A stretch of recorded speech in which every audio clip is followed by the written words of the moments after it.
ప్రధానమంత్రి నరేంద్ర మోడీ గారు బాధ్యత చేపట్టిన తర్వాత ఈ 14 సంవత్సరాల్లో ముఖ్యంగా ఆంధ్రప్రదేశ్లో బడుగు బలహీన వర్గాలకు సంబంధించినటువంటి అనేక మంది యువకులు క్రియాశీలకంగా భారతీయ జనతా పార్టీలో పనిచేస్తున్న విషయం అందరికీ తెలిసిన విషయమే. కర్నూలు జిల్లాలో కోడుమూరు అసెంబ్లీలోని గూడూరు రూరల్ మండలంలో ఉన్నటువంటి పోలకల్ గ్రామానికి చెందినటువంటి వెంకటేష్ గత 10 సంవత్సరాలుగా భారతీయ జనతా పార్టీలో అనేక బాధ్యతలు నిర్వర్తిస్తూ చాలా మంచి కార్యక్రమాలు సమాజానికి ఉపయోగపడేటువంటి కార్యక్రమాలు చేస్తూ ఉన్నాడు. అంతేకాకుండా ఆయన బీసీ సామాజిక వర్గం కాకుండా ప్రముఖ కురుబ సామాజిక వర్గానికి నాయకుడిగా వ్యవహరిస్తూ అనేకమైనటువంటి సామాజిక కార్యక్రమాలు చేస్తూ పార్టీని ముందుకు తీసుకెళ్తున్నాడు. ప్రస్తుతం వారు మండల అధ్యక్షునిగా వ్యవహరిస్తున్నటువంటి విషయము మీ అందరికీ తెలుసు.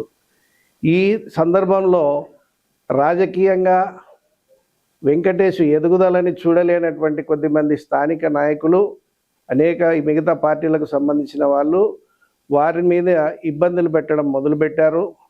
గతంలో అనేక రకమైనటువంటి ఇబ్బందులకు గురి చేయడమే కాకుండా నిన్నటి రోజు రాత్రి ఆ పేద రైతుకు సంబంధించినటువంటి గడ్డి వాములు ఏదైతే ఉన్నాయో దగ్గర 5 లక్షలు ఖరీదు చేసేటువంటి 4 గడ్డి వాములని తగలబెట్టడం ఏదైతే ఉందో దుర్మార్గమైనటువంటి చర్యగా భారతీయ జనతా పార్టీ ఖండిస్తుంది.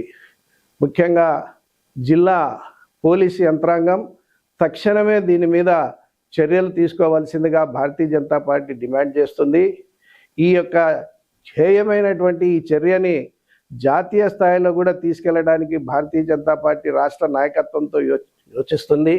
ముఖ్యంగా బడుగు బలహీన వర్గాల హక్కులను కాపాడడానికి పెట్టినటువంటి బీసీ కమిషన్ దృష్టిలో కూడా ఈ యొక్క హేయమైన చర్యను తీసుకెళ్ళి దీన్ని ఇటువంటి చర్యలు ఇంకొకసారి జరగకుండా చూడవలసిందిగా భారతీయ జనతా పార్టీ ఇక్కడ ఉన్నటువంటి పోలీసు యంత్రాంగానికి విన్నవిస్తుంది.